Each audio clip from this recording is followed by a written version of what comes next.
Anyways, enough about death. Let's talk about emo music.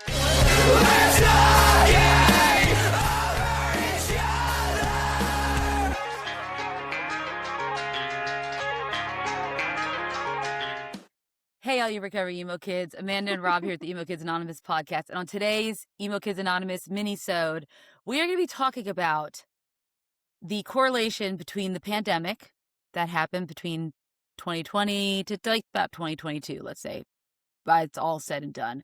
And depending what state yeah, you live depending in, on what state you live in, and the resurgence of emo music. Because one of our fans, Casey Miller 14, had asked us this question about the correlation about the pandemic and then this resurgence of emo that came back in like full force.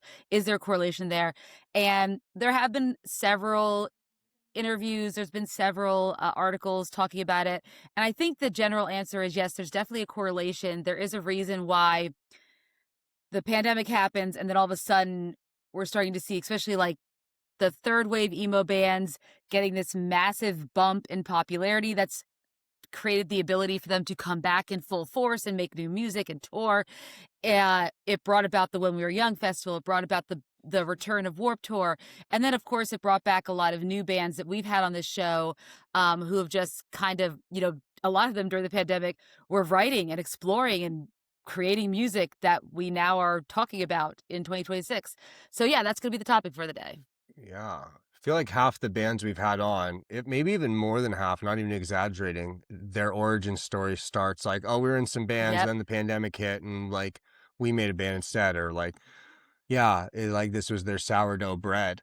Could also be a case of, I saw this YouTube video about how COVID gave these people this thing in their brain, and maybe the worm in their brain has a soft spot for twinkly guitars. That could also be yeah. Got them in touch with their emotions. We're gonna get flagged from misinformation. Yeah, got in touch with their emotions. Before we dive into any sort of pandemic talk, real hot button issue in 2026 here that we're gonna, it's long enough now that we can look at the possible, like one of the few benefits of this. Before we get into that, follow us on the internet, subscribe, prescribe, please. It means a lot to us when you subscribe to our page. It shows us that you like us. Follow us on the internet, leave a review, leave a comment. That's really nice of you. You know how to use social media. There's a Discord link down in the description. As always, this episode is brought to you by Protégé All-in-One Face Serum. It'll take your face from real fucky to fresh real quick, okay? You just rub it on once a day. No big deal. You've been rubbing it out for years. Why not rub it on? You go to Protégé.com, you enter emo. They don't give me a thing to read, so I just kind of make it up. That was clever, Rob. I give it to you that way. It is for men, so. Though I guess women could rub one out too. You just rub it on your face. That's also a possibility. Yeah, you could. Yeah, you could. You rub it out of the bottle, and you rub it onto your face. And you can rub the savings into your pocket when you go to Protégé.com and you enter Emo Kids and check out. You get your first bottle gone off the rails for $10. And then after that, you enter Rob40, you get 40% off. Just put it back on your face. I got all of my hands. Yeah. All right. Anyways, as we were saying, the pandemic. Can I make one comment about Protégé? Yeah, what do you got? So I have to, you put so much Protégé on when we are recording. And usually a lot of people, as a woman, always are worried about a lotion or some type of cream creating like acne and stuff on your face, right? Because it makes you break out because it's really dense. You never do. So that says something about Protégé. It is a nice lightweight formula that everyone can use. Because Rob puts a lot on his face, and at some point you think it could make him break out, but it doesn't. Because I'm filming videos every week where I'm like putting like I've ingested it. Like I'm fine. I'm like that one guy, Brian Johnson, the guy that wants to live forever. Yes, you know the guy. Yeah. Tracked his kids' boners and then got really into mushrooms.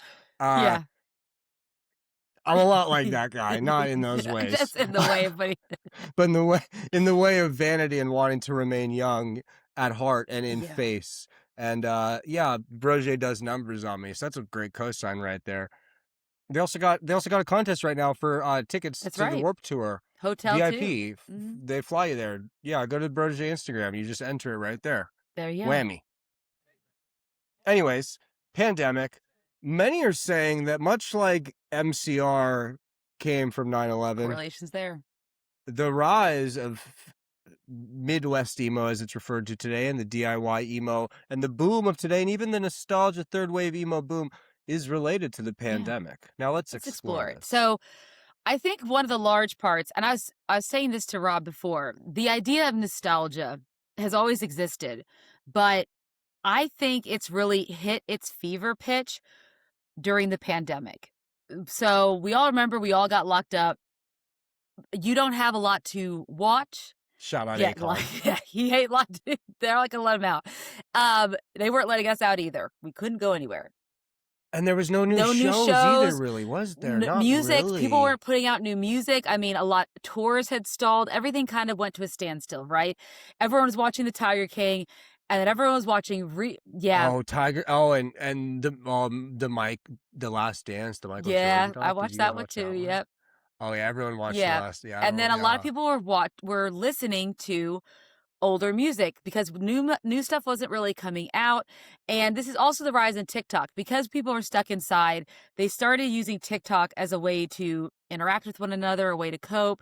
And these younger kids, young adults, Gen Z, started to pick up on music that comes from our generation. And of course, music from our generation is all pop punk, emo, and there is a certain youth to the music that we love, right? It was made by the youth. When we were kids, they're all like in their early 20s, late teens, all those, artists that are very famous now and they're for the 40-year-old men. But at the time, they were not. Yeah, the pushing Yes, 50-year-old but men. they were all Yeah. speaking from a place that these kids could relate to. And at the time, I don't think the current music was really relating to them in that way.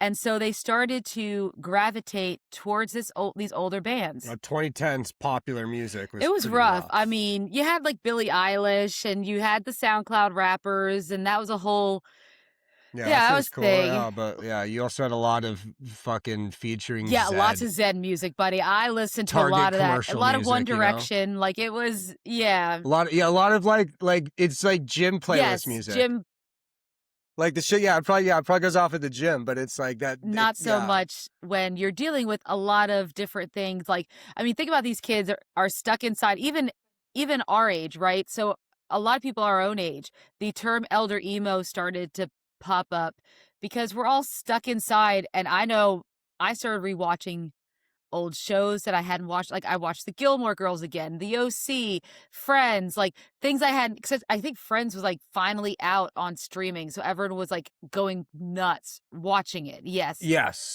That's they went Yep. to NBC. Real quick, I'm watching One Tree Hill. For Pete Wentz, So we're right? watching One Tree Hill, and let me just say, yeah, I saw that the Pete Wentz storyline. Wild to put in television. Soundtrack great. The Gavin DeGraw song bangs. It's a good song. Nowhere near as good as the OC. Yeah, Phantom Planet takes the cake. But I'm just getting into the part where the dad is having a bit of a redemption arc. But I was gonna say, this dad might be the biggest piece of shit in the history of TV, 100%. Yeah. Yeah. Really is. Yeah. One Tree Hill was a wild ride. Yeah. But no, yeah. That's what a lot of people were doing. It's like so. I feel like it's like Southern OC. Like they're fucking married in high school and stuff like that. Like I don't know. It kind of a little. There's some like slight religious propaganda slid in there, which makes sense. Just slightly. I think a lot of it. Anyways, there was always a little bit of slight propaganda back in the early 2000s. I think. Yeah. Not the OC. They're Jews. Exactly. Yeah.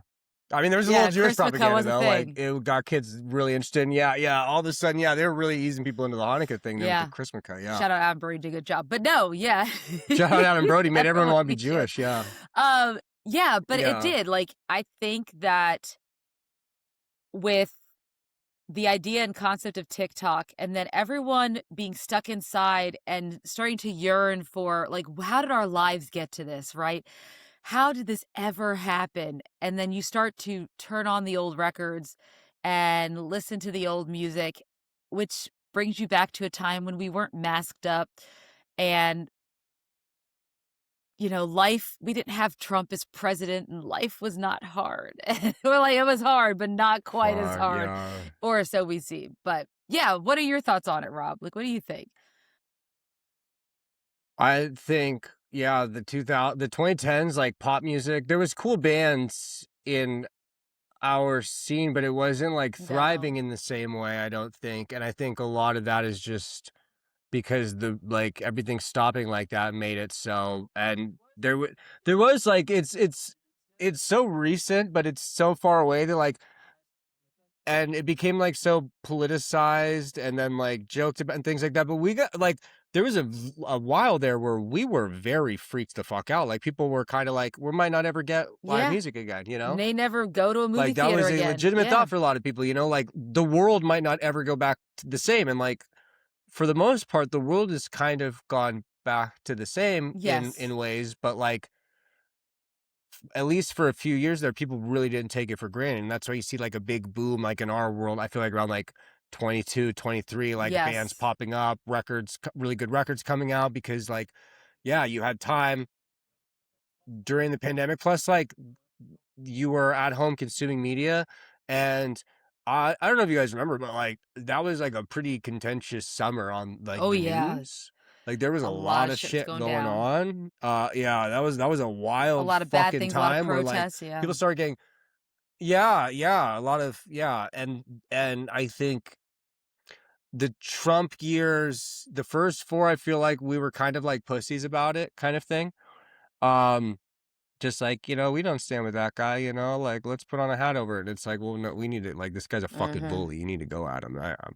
Um, um, but like people started getting more pissed off Yeah. again, and like you're consuming. It's almost like a thing where like it's like a easy way to get into like activism or Yes. even like conspiracies on a bad end is like you get all of a sudden time alone, time, you know, to yourself and Yep. your thoughts. And I think a lot of people use that.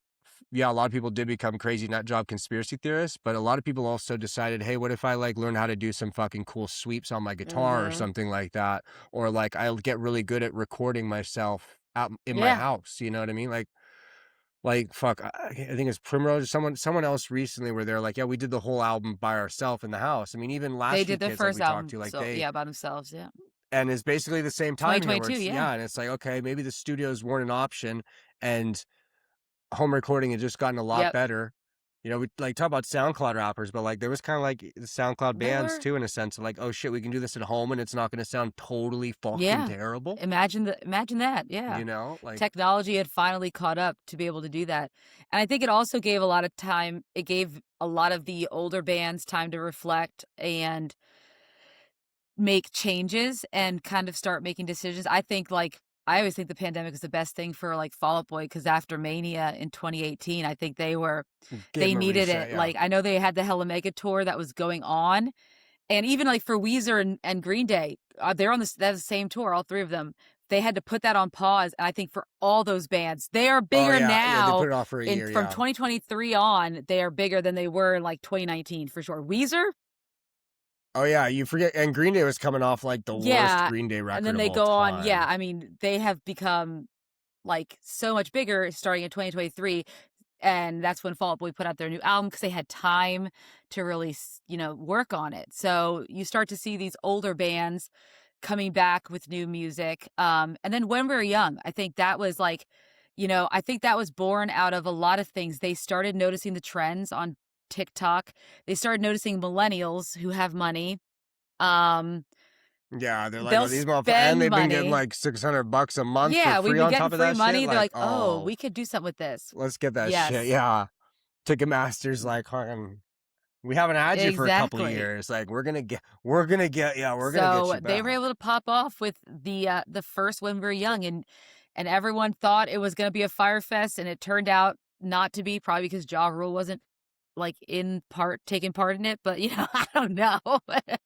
We're Team 50 I'm Cent over here. always Let a me make 50 that Cent fan, clear. yeah. Yeah, So you get that so you're able to get yeah, all that stuff that just helps further promote it, and then, of course, like I said, TikTok. I mean, at the end of the day, I mean, uh, Pierce the Veil, as of 2026, had their, like, first #1 song, So Far So Fake, which it wasn't even a single on that record, Jaws of Life, by the way. But because of TikTok, No. King for a Day became popular. We've had a lot of bands Oh yeah. getting They're playing arenas now yeah. because of that shit. I mean, yeah, they regret. I mean, but even then, they were almost They were. dead in the water. They could have been, you know, like coming off Mikey Yeah, stuff, they even tried to do it and then they didn't put out a record from 2017 to no. 2020, No, 2021, did they? 2016 Yeah, so they was came back with Jaws of Misadventures Life. and Nothing until 2023. Yep. Yeah. Yeah. Yeah, and they came back. Was that 2020? I thought it was like 2021 or 2022. 2023. Wow. And it's such It a is, good yeah. record. And they're fucking yeah. We mentioned once on here how the Blink-182 tour was responsible for like Yes. Pierce the Veil helping make them bigger, and so many fucking people were like at our throats like, no, Pierce the Veil was already popping off, and it's like that's a testament to like shit, Yeah. good for them. Like, cause I think of all those bands from that, like, let's call that the 2010s Warped Tour era. They're the coolest one by 100 yeah, fucking yes, they miles to are. me. Yeah. Like anyone else, like in that, like heavier or Sorry, even All like the Time more Low. poppier Yeah, punk, like, no. Yeah. yeah, all fucking, yeah, Day to Remember any of them, you know, like the Bring Me the Horizon, like Vic Pierce the is, Veil yeah. are the fucking, and like I saw them on that tour at the Forum, and I was the oldest person there. I swear to God. Like everyone there was so like they were like teenagers and Dang. shit, and it was just like it was so fucking sick for them. It's like good for you guys, like you, damn, like they're a fucking like they're a big ass rock Yeah. band. Like what we were saying like last week, like Joyce Manor should be doing fucking Pierce the Veil's already exactly. doing Yeah. like they're like fucking arenas. And Like they're gonna that's get what there, like yeah. that's what It Kiss is. plays. Well, I mean No, Kiss not don't play anymore, shit, but no, but like at one point that's what Kiss yeah. played. Yeah. But yeah, no, I think it's just like, I think all those older bands started recognizing that and then we as fans started like, we're hungry at the mouth. Like, do we remember this? Oh man, I missed this song. Oh man, I missed this. Because going into the past was, to me, or is like, sometimes looking back right now is better than right now looking at the present and what was going on during the pandemic and what was going on afterwards, right? Because it just didn't get great. Inflation and Trump Part 2. And so everyone's like, like looking at the past. Yeah. And then, of course, younger artists in this time period who may have already liked them. I was going to say, I hate to say it. You know what really lines up with the pandemic? You know who put out a record like 6 months into the pandemic? Yeah. With Travis Barker? MGK. And I feel like maybe helped a lot for a lot of nostalgia acts and new acts. Are you going to say MGK? Yeah. Machine Gun Kelly? Yeah. Yeah. Like, I don't want to say well, it, but him and then Olivia Rodrigo. I mean, her influences of emo music, it was so clear in Sour. Deja Vu. The first time I heard Deja Vu, like I swear to God, Yeah. I listened to that song like 100 times that week. Like, Yeah. And talk about like emo adjacency right there. Dan Nigro, not quite an emo band, but emo adjacent band. There's Jack Antonoff with Bleachers, who is same thing. He grew up emo, you know what I mean? Pop punk, played in our scene. Like, besides, you know, the bad things that happened, did the pandemic, did emo music benefit from the pandemic? I think so, in a weird way. And I think a lot of things in the entertainment industry benefited from the pandemic, and then maybe like not so much. It's like right. There's a hard way to say it, considering and movie studios people, and such, maybe not so much. Too, yeah, a lot of people, But I think that emo music did benefit from the pandemic. I also would say that I think rock music in general benefited from the pandemic. And I'm not talking about just emo music. No, the resurgence of emo adjacent bands like Breaking Benjamin, even metal, Nickelback, metalcore hard rock, and stuff, butt rock shit. Like there's fucking the butt rock festivals, like the Kentucky, like the Louder Than Lifes and stuff. Like they feel bigger now than they ever were. We're already like it's a decade. The 2010s are like a decade of pop and EDM and DJ bullshit EDM. and hip hop, and like there was no guitar. Remember, that was like a thing in the late 2010s. I mean, even still in the 2020s, but it's like, there's no guitars on the radio, blah, blah, blah. Like, there's no guitars anywhere. No. Like, Yeah. too much guitar here. Everyone got over that shit for a minute. And everyone, I think, just started realizing, like, oh shit, like, this Circus Survive record is fucking tight. You know what I mean? Like, I Right? haven't listened to At the Exactly. Drive-In in a long time. Like, oh, My Chemical Romance, you know, like, they kind of went back to and it's like, oh, this shit fucking, especially like you're feeling trapped in a cage, you know, on some fucking Jim's Chamberlain or fucking Bill Corgan shit right there. You're stuck in a Yeah. cage, like, you just want to rock out. Yeah. Hell It's yeah. perfect. Yeah, and I think at this point, you know, now that there has been the resurgence, it's a matter of how do we make sure that rock music doesn't fall off again, right? I know we have cycles, but rock was a huge Easy way. force for like decades. And I think, you know, now we need to focus on how do we keep it up there. Let's not forget that we need rock music in our lives. What you do All is you types. cultivate your scene. You need to invest in your scene and pay it forward. What you need to do is you need to open your fucking checkbook and write Emo Kids Anonymous a check for $100,000. And then keep listening to this show, because Okay. we are telling you the bands that are, and it's like, there's so many of these bands that we talk about. They're like, I like wanting to shake people, because it's like, Kerosene Heights should be as big as MCR was. You know what I mean? Yeah. Like, y'all have heard the Summer Breeze record before, right? Like, this shit is fucking tight. Like, these bands are like, I ain't saying anyone's better than Fall Out Boy or MCR, but like, all these motherfuckers are better than Funeral for a Friend. Like, you know what I mean? Like all this shit's better than fucking Aiden. And you guys listen to the Aiden record. It's like, why are we not like giving that? It's like, you know, like, there's so like that guy ran a No, sex you're right. cult. Yeah. But like, there's, you know, like that's how you do it, is like, I was gonna like post a TikTok about this today, where it's like Big Emo says, like, for every ticket you buy to go see a nostalgia act, you need to buy tickets to go see 2 smaller acts, kind of thing. Yes. But it's like same kind of thing, where it's like, we can't just invest our time and energy and money in the past. We need to appreciate them and hold them as you know, like, pillars in our world. Yeah, exactly. And the bands need to, and not just, it's not, I'm not even talking about like people listening, but like the institutions in our world, you know, like the other, They're the hardest to convince. They're the hardest. the other podcast, and not even podcasts, but like news publications and the festivals, because it's easier to invest in these old bands because they are a proven moneymaker.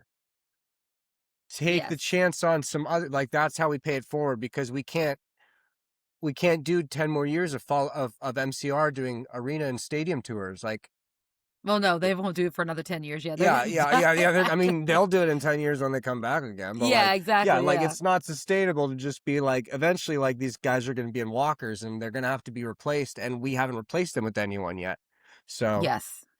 you know. So we need to, and we need to make sure that it doesn't die off again, because I think the pandemic showed that we need rock music, we need emo music, because we were sorely missing it. I mean, it was there Yeah. in the 2010s, but it wasn't at the forefront. It wasn't getting played on the radio. No. Not that people listen to the radio much anymore. No, but I it just, mean, it they wasn't do, it but wasn't yeah. as front facing and easy to find. Like, I don't think modern like the bigger bands that are, let's say, Modern Baseball, Joyce Manor, Front Bottoms, Hotelier, like Dikembe, like, I don't think they were as big as they should have been, because also social media was in a weird phase where it was just, Yeah. algorithms weren't quite a thing yet, you know, like, It was not as so good, it was yeah. a little, it was, there was cool bands and there was very cool pockets, and there was definitely some successful bands. I mean, Title Fight is very highly regarded, Yes. you know, but like, Mhm. it just, it was tough. It was very tough. It was tough, yeah. So I So think that this is going to help. I think so too. And I think if you're going to make the check out to us, and if you do them in separate ones, you'll do mine, write it to cash. Otherwise, do it all over to Amanda. Just send it there. We'll figure it out. She'll give me an allowance from that, and we'll figure it out. But yeah, it doesn't even have to be 100,000. It could be like 75, 85, 95, like fucking 65, whatever Sure. whatever you're comfortable with, you know. That's all we need. Yeah, but yeah, pandemic and emo. I think who knew they would go so well together, but Right? in the end, Pandemic and it emo, worked out like really peanut well. butter and jelly, they say. Like peanut butter and jelly.